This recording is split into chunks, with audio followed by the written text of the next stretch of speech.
नमस्ते बच्चों, आज हम हिंदी काव्य जगत में मुक्तक छंद के प्रणेता सूर्यकांत त्रिपाठी निराला के बारे में पढ़ेंगे। निराला जी का जन्म सन 1899 ईस्वी में बंगाल के महिषादल में हुआ। आरंभिक शिक्षा भी महिषादल में ही पूर्ण हुई। बचपन से ही उन्हें संगीत और दर्शन में अभिरुचि थी। साथ ही कठोर परिश्रमी होने के कारण उन्होंने स्वाध्याय के द्वारा ही संस्कृत, बांग्ला और अंग्रेजी में भी ज्ञान अर्जित किया। स्वामी विवेकानंद और रामकृष्ण परमहंस उनके आदर्श पुरुष माने जाते हैं। निराला जी को अपने वैयक्तिक जीवन में अनेक दुखों और संघर्षों का सामना करना पड़ा। बंगाल में जब भयंकर अकाल पड़ा था और प्लेग महामारी चारों ओर फैली हुई थी, तब अपने परिजनों की असामयिक मृत्यु ने निराला जी को अंदर तक तोड़ दिया। साथ ही साहित्यिक स्तर पर भी उन्हें काफी विद्रोह सहन करना पड़ा, जिसका मूल कारण था साहित्य में उनकी मौलिकता। निराला जी की प्रमुख रचनाएं हैं अनामिका, गीतिका, परमल, तुलसीदास, राम की शक्ति पूजा, सरोज स्मृति आदि। निराला जी ने गद्य में तो बेहतर लिखा ही है, लेकिन साथ ही काव्य में जहां उन्होंने संस्कृत निष्ठ शब्द विन्यास को चुना है, वहीं कहीं कहीं भाषा मानव भावों की अनुगामी होते हुए ग्रामीण शब्दों को भी बड़ी ही चतुराई से खींचकर लेकर आती है। निराला जी के बारे में जितना कहा जाए उतना कम है। आचार्य रामचंद्र शुक्ल ने उन्हें उनके साहित्य को विरुद्धों का सामंजस्य कहा है, क्योंकि एक ओर जूही की कली जैसी रचनाओं में प्रणय के लिए मधुर भाव भंगिमाएं लेकर के आती है, वहीं दूसरी ओर ईश्वर की आराधना करते हुए अलौकिक गीत उनके काव्य में सुनाई देते हैं। एक ओर जूही की कली में मुक्तक छंद विधान है, तो दूसरी ओर तुलसीदास में सबसे कठिन छंद और सबसे कठिन साधना उनकी दिखाई देती है। कहीं कहीं उनके काव्य में संस्कृत निष्ठ परिष्कृत परमार्जित भाषा का प्रयोग किया गया है, तो कहीं कहीं पर भावों की अभिव्यक्ति करते हुए ग्रामीण क्षेत्रों से शब्द चयन किया गया है। निराला जी ने जो कुछ समाज में देखा उस पर विचार किया। समाज में जो भ्रष्टाचार था, जो अंधविश्वास थे, जो कुरीतियां थीं, उनका डटकर सामना किया, उनका विरोध किया। साहित्य में बेबाक टिप्पणी के लिए निराला जी जाने जाते हैं।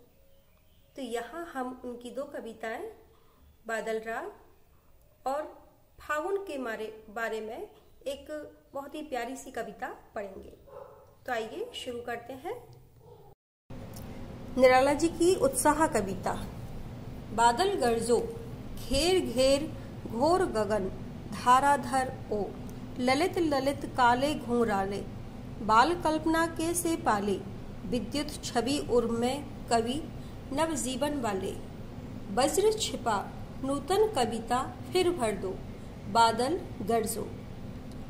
उत्साह कविता एक आह्वान गीत है जो बादल को संबोधित है। यहाँ इस बादल को दो रूपों में कवि ने अभिव्यक्त किया है। पहला एक ललित कल्पना के रूप में, एक मधुर कल्पना के रूप में, जहाँ युगों युगों से पीड़ित असहाय हताश किसान के लिए बादल एक वरदान के रूप में आते हैं, उनकी प्यास बुझाने के लिए आते हैं और सब उत्साहित हैं। उनको देख करके किसान जो है बादलों को देख करके मुस्कुरा रहा है, खुश हो रहा है, उसकी आत्मा तृप्त हो रही है। दूसरी ओर यही बादल विध्वंसक रूप में सामने आता है, यानी जो समाज में रूढ़ियां हैं, जर्जर परंपराएं चली आ रही हैं। कुछ ऐसे लोग जो पूंजीपति हैं, पैसे वाले हैं, शोषक दल है, जो युगों से किसानों को, दलितों को पीड़ित करता रहा है, उनका शोषण करता रहा है। तो ऐसे पूंजीपति लोगों के लिए यह बादल विध्वंसक रूप में, विनाशकारी रूप में, एक क्रांति धर्मा के रूप में यहाँ पर प्रस्तुत किया गया है। तो शुरू करते हैं। बादल गरजो, घेर घेर घोर गगन। तो यहाँ पर कवि निराला जी कह रहे हैं कि हे बादल, तुम पूरे जोश के साथ, पूरे उत्साह के साथ गरजो, गर्ज ना करो। घेर घेर घोर गगन, इस विशाल आकाश को चारों तरफ से उमड़ घुमड़ कर घेर लो। उमड़ घुमड़ कर काले काले बादल चारों तरफ छा जाएं। धाराधर ओ बादल, धाराधर यहाँ पर बादल के लिए आया है क्योंकि बादलों के अंदर बरसात का पानी इकट्ठा होता है। जमीन से जो पानी, समुद्रों का पानी, नदियों का पानी जो भाप बन करके उड़ता है और बादलों के रूप में इकट्ठा होता जाता है, तो उस धारा को धारण करने के कारण बादलों का नाम पड़ा धाराधर। तो कवि कह रहे हैं कि ओ धाराधर, तुम चारों तरफ से उमड़ घुमड़ कर इकट्ठे हो जाओ काले काले बादलों और इस विशाल आकाश को घेर लो। ललित ललित, सुंदर सुंदर, मन को लुभाने वाले, प्यारे प्यारे, काले घुंघराले, काले काले, घुंघराले घुंघराले, उमड़ घुमड़ कर। बाल कल्पना कैसे पाले, बादल कैसे लग रहे हैं जैसे किसी बच्चे की कल्पना में पले बड़े हों। सुंदर, मनोहर, काले, घुंघराले। एक बार फिर से देख लें, बादल कैसे लग रहे हैं जैसे किसी बच्चे की कल्पना में पले हुए हों। जैसे सुंदर, ललित, मन को मोहने वाले, प्यारे प्यारे, काले काले, घुंघराले घुंघराले, जिन्होंने चारों तरफ से बादलों आकाश को घेर लिया है। विद्युत छवि उर्मे, कवि नवजीवन वाले।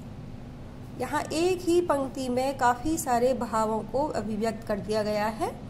विद्युत छवि उर्मे यानी अपने हृदय में विद्युत की छवि को, विद्युत की आभा को धारण करने वाले। जब बादल उमड़ घुमड़ करके आते हैं तब बीच बीच में बिजली भी कड़कने लगती है। तो यहाँ उसी का वर्णन कवि ने किया है कि विद्युत छवि उर्मे यानी बिजली की छवि को हृदय में धारण करने वाले। अब यहाँ विद्युत से तात्पर्य है कि हमारे समाज में जो शोषण हो रहा है, जो अन्याय अत्याचार हो रहा है, उसके लिए ये बादल बिजली गिराने वाले हैं। कवि के रूप में कवि नवजीवन वाले। यहाँ बादलों को कवि के रूप में अभिव्यक्त किया गया है। कवि का भी यही काम होता है कि समाज में जो अनैतिक है, जो अन्याय हो रहा है, समाज में जो कुछ भी गलत हो रहा है, उसके खिलाफ आवाज उठाए, उसका विरोध करे और जो असहाय, पीड़ित, हताश, निराश लोग हैं उनमें नव जीवन वाले यानी उनमें नवीन जीवन का संचार करे। इस पंक्ति को फिर से देख लीजिए। विद्युत छवि उर्मे, कवि नवजीवन वाले। यानी बादल जब उमड़ घुमड़ कर आते हैं तो उनके हृदय में बिजली कड़कती रहती है और यही कवि कह रहा है कि यही तो कवि का काम है कि जो असहाय, पीड़ित हैं, हताश हैं, उनमें नव जीवन का संचार करना और जो पूंजीपति हैं, शोषण करने वाले हैं, अन्याय करने वाले हैं, उन पर बिजलियां गिराना, उन पर प्रहार करना, उनका विरोध करना। वज्र छिपा नूतन कविता फिर भर दो, बादल गरजो। यहाँ पर कवि फिर कह रहा है कि हे बादल, तुम खूब गर्जना करो, खूब उमड़ घमड़ के आओ, जोर जोर से गरजो। वज्र छिपा, तुम्हारे हृदय में एक वज्र छिपा हुआ है। ये वज्र क्या करेगा? सदियों से चली आ रही जो कुप्रथाएं हैं उनका विध्वंस करेगा। जो पीड़ाएं हैं, दुख हैं, कष्ट हैं, उन सबको मिटा देगा। नूतन कविता, ये बादल नूतन कविता के रूप में है, नई कविता के रूप में है। यानी नई कविता का भी यही उद्देश्य है कि जो दलित पक्ष है उसके प्रति सहानुभूति रखे, उसकी उम्मीद, उसकी आस बन करके आए सामने, और जो पीड़ित करने वाले लोग हैं, शोषण करने वाले लोग हैं, उनके खिलाफ अपनी आवाज बुलंद करे। विकल विकल उन्मन थे उन्मन, विश्व के निदाग के सकल जन, आए अज्ञात दिशा में अनंत के घन, तप्त धरा जल से फिर शीतल कर दो, बादल गरजो। यहाँ कवि कह रहे हैं विकल विकल, विकल यानी हताश, निराश। यहाँ 2 बार आया है, पुनरुक्ति है, तो यहाँ 2 बार लिखने का तात्पर्य यह है कि बहुत ज्यादा व्याकुल, बहुत ज्यादा दुखी, बहुत ज्यादा हताश, चिंतित। उन्मन थे उन्मन, और उनका उन्मन यानी उदास, जिनका मन कहीं लग नहीं रहा है। तो ऐसे उदास, निराश किसान, हमारे मजदूर, पीड़ित लोग, नीचा तबका, निम्न वर्ग के लोग, तो ये सभी कैसे थे? बिल्कुल व्याकुल, उदास, हताश थे। विश्व के निदाग के सकल जन, और सभी लोग इस विश्व में, निदाग यानी गर्मी, ग्रीष्म ऋतु, तो ग्रीष्म ऋतु से सभी लोग व्याकुल थे। लेकिन यहाँ हम दूसरे अर्थों में लें इस ग्रीष्म ऋतु को, यानी संताप से दुखी थे, ताप से दुखी थे। ये ताप कौन सा है? जो उन पर जो अन्याय किया जा रहा है, उनका शोषण किया जा रहा है, उससे सभी लोग विश्व के दुखी थे। आए अज्ञात दिशा से अनंत के घन, लेकिन अब देखो अनंत के घन यानी अनंत यानी आकाश, आकाश में अज्ञात दिशाओं से। देखिए विज्ञान की ही बात है कि जब बहुत तेज गर्मी, जितनी ज़्यादा तेज गर्मी पड़ती है उतनी ही जल्दी ही बादल उमड़ घुमड़ करके आते हैं। जब तक गर्मी नहीं पड़ती तो बादल भी उमड़ घुमड़ कर नहीं आते। तो यहाँ पर भी यही बात बताई गई है कि जब बहुत ज़्यादा कष्ट बढ़ जाते हैं, शोषण बढ़ जाता है, अन्याय अत्याचार बढ़ जाता है, तो फिर क्रांति लाने के लिए किसी न किसी को आगे आना ही पड़ता है। बदलाव लाने के लिए, परिवर्तन लाने के लिए किसी न किसी को आगे आना ही पड़ता है। तो अज्ञात दिशाओं से, अनजानी दिशाओं से आकाश में उमड़ घुमड़ करके अब बादल आ गए हैं। तप्त धरा, ये जो पृथ्वी जो दुखी थी, तप्त थी, ग्रीष्म ऋतु से बहुत ही पीड़ित हो गई थी, जल रही थी, जल से फिर शीतल कर दो। इस धरा को, इस पृथ्वी को बारिश के पानी से फिर से शीतल बना दो, ठंडक पहुंचा दो। यानी जो असहाय किसान है बारिश का ही इंतजार करते रहते हैं कि कब बारिश होगी, हे बादल बरसो और उनके खेतों को हरा भरा कर दो, उनकी उम्मीदों को, उनकी आस को पूरा कर दो। तो यहाँ पर बादल दो रूपों में आया है, एक ललित कल्पना के रूप में, एक क्रांति धर्मा के रूप में। एक और वह असहाय किसानों के लिए संबल है, उनकी आकांक्षाओं को पूरा करने का माध्यम है, तो दूसरी ओर जो पूंजीपति हैं, अमीर लोग हैं, शोषण करने वाले हैं, उनके लिए वह विध्वंसक रूप में सामने आया है। तो यहाँ देखिए भाषा साहित्यिक भाषा है और बड़ी ही गूढ़ भाव अभिव्यक्ति है। एक एक शब्द बड़े ही गहन विचारों को अभिव्यक्त करने वाला है। साथ ही तत्सम प्रधान शब्दावली यहाँ पर दिखाई दे रही है। ओज गुण से परिपूर्ण कविता है। खड़ी बोली हिंदी का यहाँ पर प्रयोग किया गया है। दूसरी कविता देखते हैं।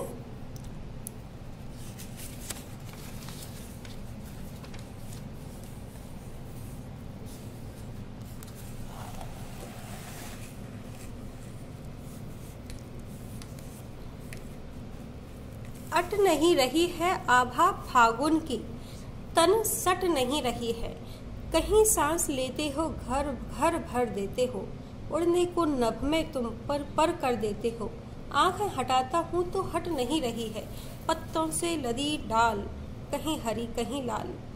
तो शुरू करते हैं। अट नहीं रही है आभा फागुन की,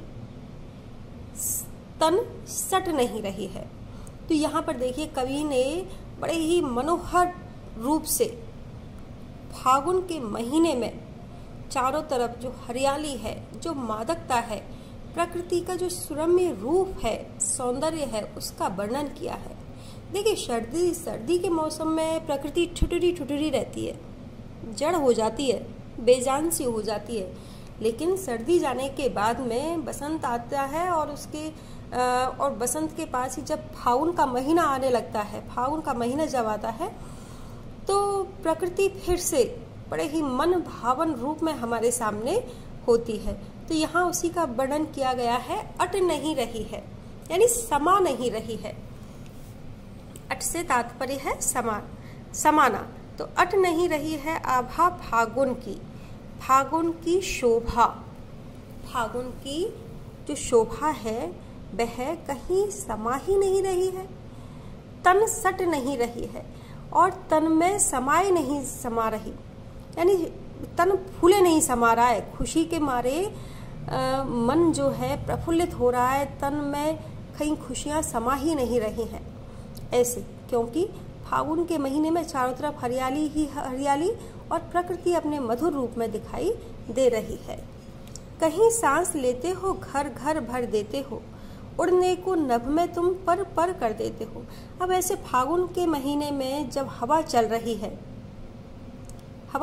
है और उस हवा में गर्माहट है, थोड़ी सी ग्रीष्म वाली गर्माहट नहीं बल्कि सर्दी के बाद वाली गर्माहट है, तो कहीं सांस लेते हो घर घर भर देते हो। तो जब वो शीतल मंद और सुगंधित हवा चल रही है तो वह हवा केवल वनों को, बाग बगीचों को ही नहीं बल्कि घर के कोने कोने को भी भर देती है, मानो फागुन का महीना सांस ले रहा हो। उड़ने को नभ में तुम पर कर देते हो और चारों तरफ इतनी खुशियां ही खुशियां हो जाती हैं कि मन उड़ने लगता है। मन उड़ने लगता है यानी उत्साह नहीं समाता। पर कर देते हो, आकाश में जहां देखें वहीं पक्षियों की पंक्तियां दिखाई देती हैं, पक्षी उड़ते हुए दिखाई देते हैं। ऐसा लग रहा है जैसे उन पक्षियों के साथ साथ हमारे हौसले, हमारी उम्मीदें, हमारे आशाएं भी आकाश छू लेना चाहती हैं। इस पंक्ति को जरा ध्यान से देखना।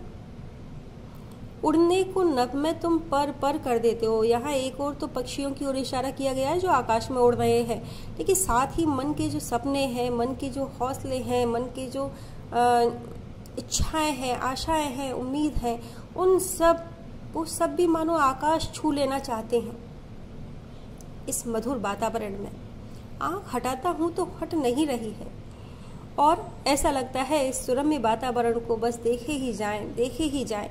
आंखें हटाने से हट भी नहीं रही हैं। पत्तों से लदी डाल, कहीं हरी कहीं लाल, कहीं पड़ी हैं उर्में मंद गंध पुष्पमाल। और जो नव पल्लवित जो डालियां हैं, नई नई सुंदर सुंदर कोमल कोमल पंखुड़ियां जिनमें आने लगी हैं, पल्लव आने लगे हैं, तो पत्तों से, नए नए पत्तों से डालियां लदी हुई हैं और ये पत्ते कहीं कहीं तो बहुत हरे हरे दिखाई देते हैं और कहीं कहीं किसी किसी पेड़ में बिल्कुल लाल रंग के पत्ते दिखाई देते हैं। कहीं पड़ी है उर्मे मंद गंध पुष्पमाल। और ऐसा लग रहा है इन वृक्षों के ऊपर, इन वृक्षों के हृदय में, और यानी हृदय में मानो मंद गंध, धीमी धीमी खुशबू वाली फूलों की माला पड़ी हुई हो। यानी फूल जो विकसित हो रहे हैं, खिल रहे हैं, उन फूलों को देख करके ऐसा लग रहा है जैसे इन्होंने अपने हृदय पर फूलों की मालाएं धारण कर रखी हों। पाट पाट शोभाश्री पट नहीं रही है। पाट पाट से तात्पर्य है हर जगह, जगह जगह। तो हर जगह जो फागुन की सौंदर्य है, फागुन की शोभा है, फागुन का मनोहारी सौंदर्य है, श्री लक्ष्मी के रूप में आता है, पवित्रता के रूप में। तो यहाँ जो सौंदर्य है वह ऐसा लग रहा है पट नहीं रही है। उनकी जो शोभा है फागुन की, वह कहीं समा ही नहीं रही है। यानी नैनाभिराम, मंत्र मुक्त करने देने वाला सौंदर्य फागुन का यहाँ पर दिखाई दे रहा है। तो इस कविता को पढ़ने पर ऐसा लगता है जैसे मन भी बाग बाग हो गया। चारों तरफ फागुन ही फागुन, सुंदरता ही सुंदरता। तो मधुर भावों को पढ़ने से मन भी आह्लादित हो जाता है, मन भी कहीं ना कहीं खुशियां ढूंढने लगता है। सारी चिंता, तनाव सब दूर हो जाते हैं, हौसले आसमान छूने लगते हैं और यही इस कविता का उद्देश्य है। धन्यवाद।